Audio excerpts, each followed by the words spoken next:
Technology is having a profound effect upon culture, how people do things, personal expectations, and most profoundly, on how people communicate. Communication in the past has often been limited by nature of location, convenience, and expediency. In years past, it would be a rare occurrence where one would observe a person seeking out a payphone simply to call home and inquire about what kind of bread someone wanted. Yet today, with the advent of the internet and the cell phone, people have come to expect instantaneous communication and immediate gratification of their needs. A profound change is particularly found in the younger generation. Information is just a click away. Yet despite all these advancements in tools for communication and collaboration, classrooms today remain much the same. The focus of the class is often teacher-centered and teacher-directed. In this video, we will explore a class where many of those traditional conventions are being challenged. What you are about to see is a true learning community where each student has a shared responsibility with their peers to advance the causes of learning. The class we will be visiting is an educational pedagogy class, and the students are future secondary educators in their junior year of study. First thing you will notice is the large projection screen, which is found in the front of the classroom. You will also notice that the students all have a laptop computer at their desks.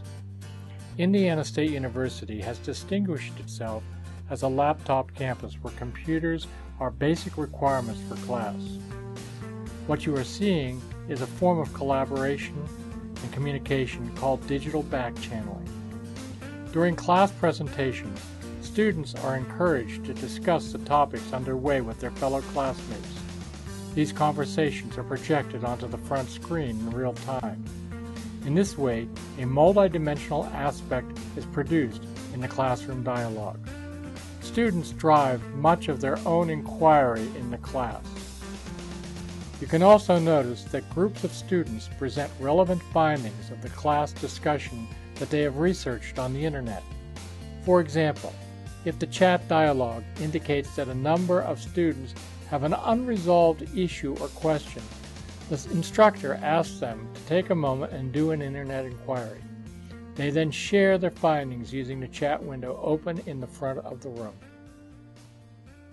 As part of the classroom community, students are expected to not only take responsibility for their own class products, but to aid in the enhancement of the community product as well.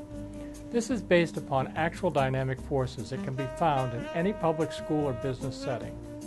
Having individual excellent teachers in failing schools is not acceptable when the focus is directed on issues such as school improvement.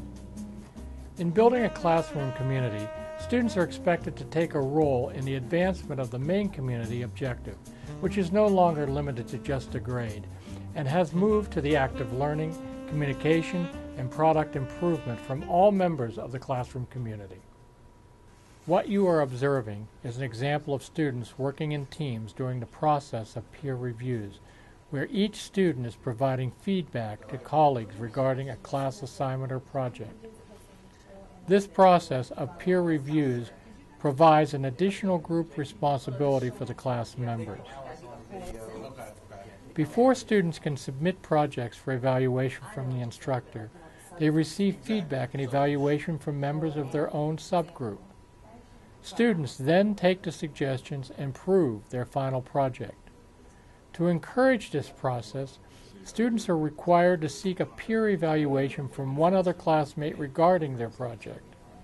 To encourage students to take the process seriously, the students are assigned 2 grades: the grade of their individual project and a lesser grade for the project that they peer reviewed.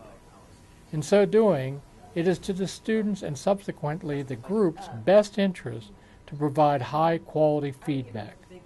The main advantage of this process is better products from each student and a greater level of understanding and productivity from the classroom community as a whole.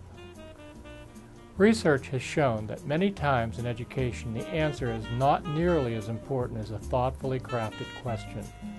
Students following the path of their own inquiry will create meaningful connections to both the content material and their peers. These connections will prove to be of greater relevance to the students, thus enhancing retention and topic generalization. What you have been observing is the art of community building, where each member of the community works to support and build the foundation for all the members of the group. The classroom itself becomes self-policing to the extent that peer pressure and personal responsibilities reinforced by the group dynamics help to move individual students into the direction of both personal and community engagement.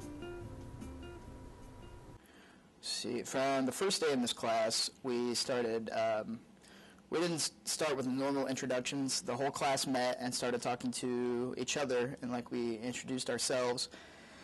And that pretty much stuck throughout the whole class. Like, I met a core group that I talked to throughout the entire class, and helped me with, any problems I had. Anytime I could email, and we actually did a lot of Facebooking in addition to what we did in the class. So the communication that started off on the first day was kept throughout the entire class session, and it was really good. It's good stuff. If you're a digital immigrant, this class will be difficult for you. But if you're a digital native, you're going to love it. Things I learned in this class are about Bloom. So when you get to that section, you really need to pay attention, because that's where all the learning actually takes place for teachers. You'll need to, Dr. Tinnerman is going to model that for you, and it will be very invaluable for you to take notes and listen up and take care of that. And our generation has been completely socialized to be multitaskers. And Dr. Tinnerman has capitalized on this by making it a laptop course and creating this environment where we feel free to talk out loud as well as talk via the internet and on chat boards, so that it's not quite as intimidating, yet our thoughts still get out there and everyone gets to be a part of the classroom experience. Dr.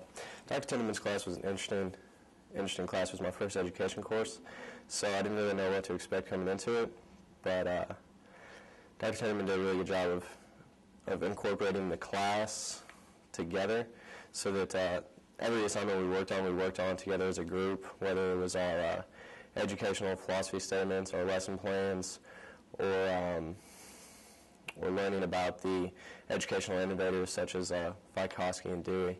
So it really helped alleviate a lot of the stress that comes along with those major courses to get to work as a class, because then once we got to our unit report, you had a lot of friends in the class and you could go bounce ideas off and make sure you were doing things correctly.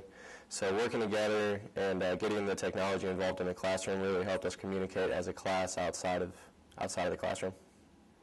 What have we learned from this experience? We have learned that students work better in cooperation and collaboration, where the focus is not based upon a thing such as a grade. It's based upon improving, learning, growing, not individually, but together.